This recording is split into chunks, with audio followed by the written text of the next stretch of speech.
பால் வாங்கி ஒரு துளசி வாங்கி தேங்காய் பழம் பூமாலை கற்கண்டை வாங்கி அர்ச்சனை பண்ணி சாமி கும்பிட்டு அங்கிருந்து ஒரு கற்கண்டை வாங்கி 10 பேருக்கு தானம் பண்ணிட்டு வந்துட்டால் ஒரு 48 நாள்ல அந்த பூரை குடத்துக்கு ஒசூலுக்கு உடைச்சிடும். அதுக்கப்புறம் நீங்க முடக்கு போயிருக்காங்க. எப்படி இங்க பாருங்க அவங்க கர்மாவை கழிக்கிறாங்க.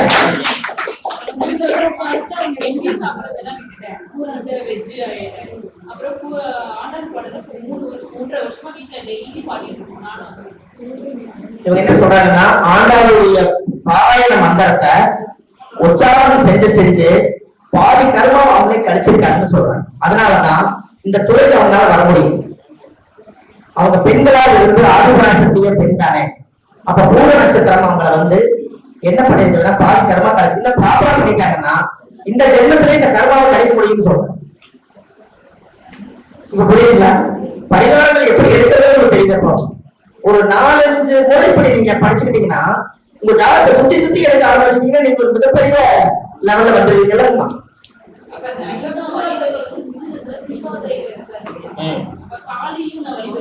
இவங்க என்ன சொல்றாங்கன்னா இங்க பாருங்க அங்கேயும் ஒரு பரிகாரம் கிடைக்கிறது. 5ஆம் அதிபதி முதல் 12 மறைஞ்சது இல்லையா எங்க மிதனத்துல அது என்ன நட்சத்திரம்னா திருவாதிரை எடுத்துக்காமா. அப்ப திருவாதிரை எடுத்து ருத்ரன் பிறந்தது.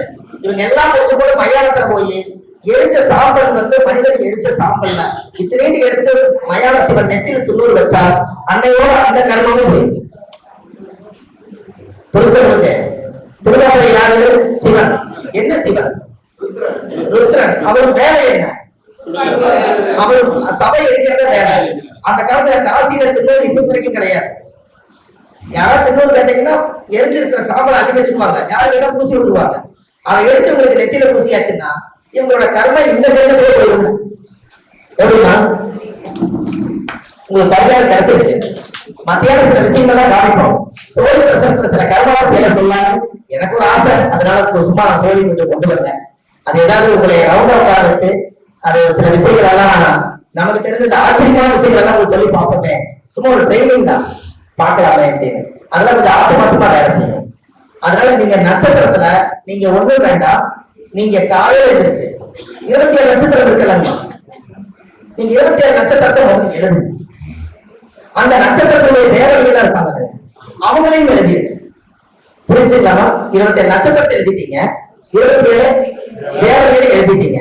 ஒரு மஞ்சளை எடுங்க, எல்லா சாமி முன்னாடி கொஞ்சம் 4 முறை வச்சு சுபம்னு போட்டுருங்க. சுபம்னா என்ன இல்ல சுபம் அப்படின்னா நல்ல காரியம் குரு. ஒரு தீபாவளி எடுத்து 27 லட்சம் தீபாவளி காமிங்க. 27 தேவதையும் போட முடியும்.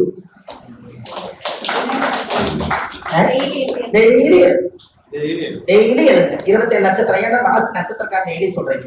அந்த நட்சத்திரம் தேவதையும் நம்மளே மறந்துட்டுமா இல்லையா? அதனால நம்ம செய்யலாமே. நாம இதையெல்லாம் ஃபாலோ பண்ணி பார்க்கும்போது என்ன ஆகுதுன்னு கேட்டீங்கன்னா நம்ம உடம்புல ஒரு நறுமணம் அடிக்க ஆரம்பிக்கும். அதான் அறிகுறி. என்னங்க, நம்ம உடம்புல இருந்து ஒரு நறுமணம் வரும். நீங்க ஜோசியராக இருந்தா 9 நவதானியத்தை நைட்டு ஊற வச்சு காலையில எழுந்திரிச்சு குளிச்சுட்டு ஒரு கும்பத்துல அந்த நவதானிய தீர்த்த எசன்ஸ் எல்லாம் நைட்டு இறங்கிருக்கும். அதை எடுத்து ஒரு கும்பத்துல எடுத்து வீட்டுல உள்ள பாத்திரம்ல நீங்க குளிச்சுட்டு உள்ளுக்குள்ளேயே அந்த கும்பத்தை எடுத்துட்டு போய் அந்த நவதானிய தீர்த்தத்தை தலைவலியே நீங்க ஊத்திக்கீங்க. 9 நவகிரகம் உங்களோட வாசம் செய்யுங்க. இது செய்யுங்க. நான் எல்லா வீட்டையும் 2-3 பரிகாரம் மெயினா சொல்லிடுவேன். 9 நவத்தை நைட்டு ஊற வச்சது கொஞ்சம் 1 கிலோ 2 கிலோ வாங்கி வச்சுக்கோங்க. ஒரு வெயில் அள்ளி போட்டீங்கன்னா முடிஞ்சது. நாளையில காலையில நவதானிய தீர்த்தமா மாறிடுமா? பெண்களாக இருந்தால் பௌர்ணமி அன்னைக்கு பால்ல குளி. பால் பட்டா எல்லா தோசையை பத்தி யாருமா ஆகாது. என்னங்க ஆமாங்க.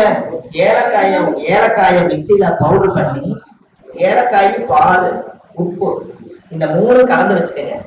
பௌர்ணமி அன்னைக்கு திங்கக்கிழமை அன்னைக்கு பால்ல குளிங்க. உங்க உடம்பு எப்படி இருக்குன்னு பாருங்க. எவ்வளவு தீட்டு அது இது எவ்வளவு இதை செஞ்சு பாருங்க. வேற லெவல் இருப்பீங்க.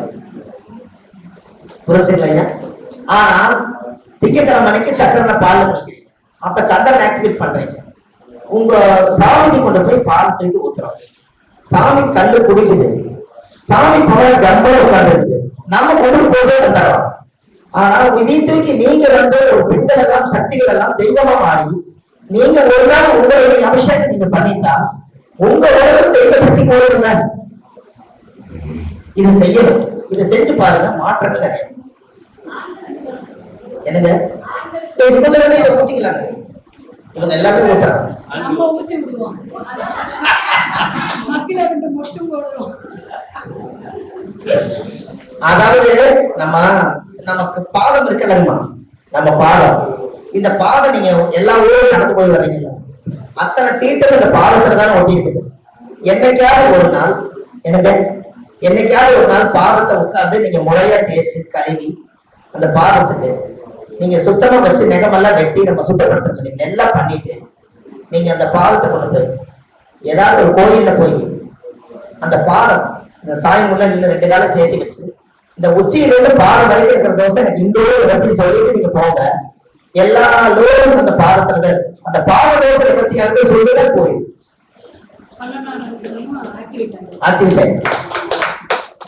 எனக்கு காசி போனோம். காசி அம்மா கையா வரைக்கும் வந்திருந்தாங்க. அங்க பிண்டம் கொடுக்குறாங்க, வித்தியாசமான பிண்டம் கொடுக்குறாங்க. அங்க எப்படின்னு கேட்டீங்கன்னா 32 பிண்டம் கொடுக்குறாங்க. எல்லாரும் 7 தலைமுறைக்கு 7 பிண்டம் 21 கொடுப்பாங்க. அங்க 32 கொடுக்குறாங்க.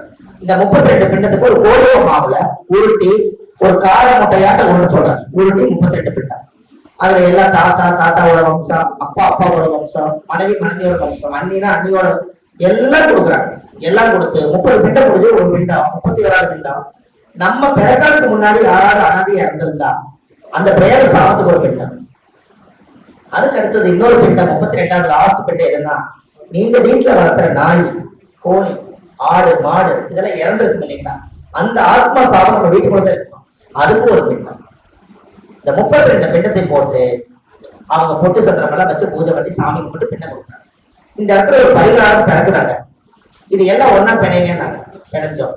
அப்புறம் பொட்டு சத்திரம் எல்லாம் அதை சாய் விட்டு அந்த எள்ளு தண்ணி எல்லாமே சொப்புல வச்சிருக்கோம். அதெல்லாம் எடுத்து உடைச்சோம்னாங்க. எல்லாம் முடிச்சு இதை கொண்டு போய் அங்க கயாவில் என்ன பிரச்சனை கேட்டீங்கன்னா சிவனுடைய கோயில் கிடையாது, அது விஷ்ணு கோயில். அந்த விஷ்ணுடைய பாதத்துக்கு நேர ஒரு ரவுண்ட் வச்சிருக்காங்க. அந்த பாதம், அந்த பாதத்துல கொண்டு போய் இந்த பிண்டை யாராருக்கெல்லாம் சொல்லி வச்சீங்களோ அதை கொண்டு போய் அந்த சிவனோட அந்த விஷ்ணுடைய பாதத்தை வந்து வச்சிட்டோம்னா அங்கிருந்து அவர் கடவுள் வந்து மோட்சத்துக்கு எத்தனை எல்லா ஆத்மாவும் எடுத்துட்டு போயிரு நம்ம நெத்தியில வச்சு கும்பிடுறோம். அப்போ இந்த இடத்துல விஷ்ணுன்னா யாரு இல்ல கிரகத்துல நேசமாவாங்க, மீனத்தை நேசமாவாங்க. மீனம் என்ன ராசி? மோட்சராசி. அம்மா சொல்ற கரெக்ட், மோட்சராசி. கரெக்டுங்களா? மோட்சராசி. அப்போ காலச்சக்கரத்துக்கு 12 உறுப்புல என்ன? பாதம். அப்போ விஷ்ணுங்கிறது புதன், பாதம்ங்கிறது 12 முடிவு, மோட்சங்கிறது கலன். எல்லாம் கொண்டு போய் அந்த பாதத்துல கொண்டு போய் அதை வச்சோடனே அந்த மகாவிஷ்ணு அன்னையிலிருந்து அந்த கர்ம சுத்தமாகி அந்த ஆத்மா சாந்தி ஆகுது. அப்போ அந்த இடத்துல அந்த பாதத்துல கொண்டு போய் வச்சதுக்கா மீனத்துல வந்து உலகத்துக்கு நீசம், ரேவதி நட்சத்திரத்தில் நீசமாக. அதனாலதான் மோட்சம் வந்து அங்க போகுதுங்க. அப்போ மகாவிஷ்ணு கையில என்ன இருக்குதுங்க? சங்குமும் சக்கரமும். நம்ம என்னைக்காவது ஒரு நாள் நல்லா வாழ்ந்து முடிச்சுட்டு இறந்து போனா ஒரு நாளைக்கு உங்களுக்கு சங்கு சக்கரம் இது இருக்கு இல்லைங்களா, அது உண்டோன்னு சொல்லி அவர் முதல்ல சொல்லுவோம். அப்போ பாவம், அப்போ வைகுண்ட ஏகாதசிக்கு சங்கு விடுறாங்கல்லங்க, அப்ப அவர் கையில வச்சுக்கிறாரா? சங்குமும் சக்கரம் வச்சுக்கிறாரா? அப்ப சங்குமும் சக்கரம் ஏன் வச்சுக்கிறாங்கன்னா நம்மளுக்கு ஒரு நாளைக்கு நீங்க எல்லாம் வந்தீங்கன்னா உங்களுக்கு இதுதாங்கிறத அவர் முதலே வச்சுக்கிறார். இது அங்கே பரிகாரத்தை சரியா புரிஞ்சுக்கல உங்களுக்கு? அப்ப மகாவிஷ்ணுடைய அவதாரம் இந்த பவனி இருக்கா இல்லையா சொல்லுங்க இல்லைங்க? அதெல்லாமே கயாவுல நடக்குது. நாங்க கயா வரைக்கும் போய் அம்மா எல்லாம் வந்து எல்லாம் ஒரு 10 நடக்கலாம், ஒரு வாரம் எல்லா ராமர் கோயில் போனா அன்பூர் பரிகாரம் நடக்கும். ராமர் கோயிலுக்கு போனா அங்க என்னன்னு கேட்டீங்கன்னா ராமருக்கு வந்து கேந்திரம் என்ன எத்தனை பாவமா? கேந்திரம் எத்தனை?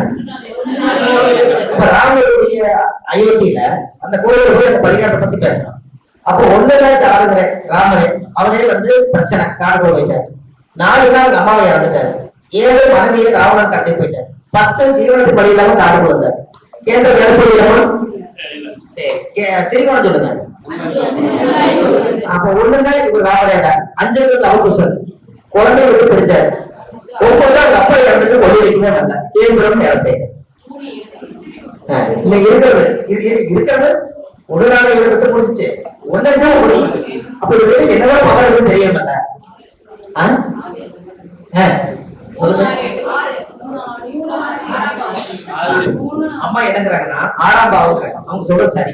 என்னன்னா ராமனுடைய ஜென்ம பூமி 1000 பிரச்சனை வந்து கூட அவர் பூர்வீகத்தை எதிரிகள் எல்லாம் அழிச்சு அவர் காப்பாத்தி நீங்க ஒரு கோவில் வேண்டிட்டு இருக்கிறாங்களா? இறந்ததெல்லாம் மீண்டும் வரக்கு மனைவியும் திருப்பி கொண்டு வந்துட்டாரா? அப்ப எதிரிகளை போல அழைச்சு ஜெயிக்கிறது மட்டும்தான் அந்த பூமியை வேலை செய்யுது. அப்ப 6ஆம் பாவம் தான் அந்த இடத்துல வேலை செய்யுது. எப்படி பேசிட்டு இருக்கோம் சொன்னேன். இப்பயும் ஒரு போராடிதான் மோடியோட இதுல அப்புறமும் ராமரோட ஜென்ம பூமியை மீட்டிருக்கோம். இப்ப கோயில் கட்டிட்டு இருக்காங்க. இதெல்லாம் அங்க பேசிட்டு இருக்கும்போது எடுத்தோம். இப்பயும் அவர் ஜெயிச்சிருக்காரு. 6ஆம் பாவம் தான். 6ஆம் பாவங்கிறது ஜென்மங்கள் எடுத்தோம். யோசிங்க. அப்ப 6ஆம் பாவம் எதிரிகளை வெல்லக்கூடிய சக்தி அயோத்தியில வந்து ராமர் ஜென்ம பூமியில இருக்கு. இப்ப கோயில் கட்டிட்டு இருக்காங்க. அப்போ என்னைக்காவது ஒரு நாள் நீங்க வாழ்க்கையில உங்களுக்கு ஒரு இந்த ரகசியத்தை வச்சுக்கங்க. இல்ல உங்களோட ஜாதம் பார்த்து வந்தாலும் நமக்கு ஒரு மிகப்பெரிய எதிரி இருக்கிறாங்க, என்னை மறைமுகமா தாக்கும்னு நினைக்கிறாரு, எனக்கு பயமா இருக்குது அப்படின்னு சொல்ல வந்தாலும், இல்ல நமக்கே அந்த பிரச்சனை வந்தாலும், ஒரு முறை வாழ்க்கையில செலவானாலும் பரவாயில்ல, காசி போற மாதிரி அயோத்தி போய் ராமர் ஜென்ம பூமிக்கு உங்க பாதம் பட்டுட்டா 6ஆம் பாவ எதிரிகளை வெல்லுவார் அந்த ஜாதகர். எப்படி கடல் நோய் சத்துரு எல்லாம் போய் அது படி தானா வந்து.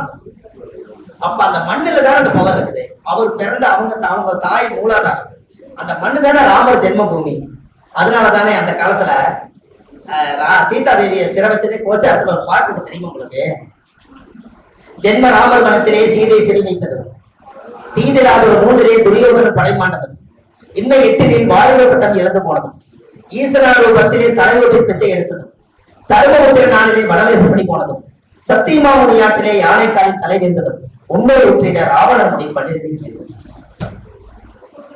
ஜென்மத்துல குரு வரும்போதுதான் சீதா தேவி சிறை வச்சாங்களா?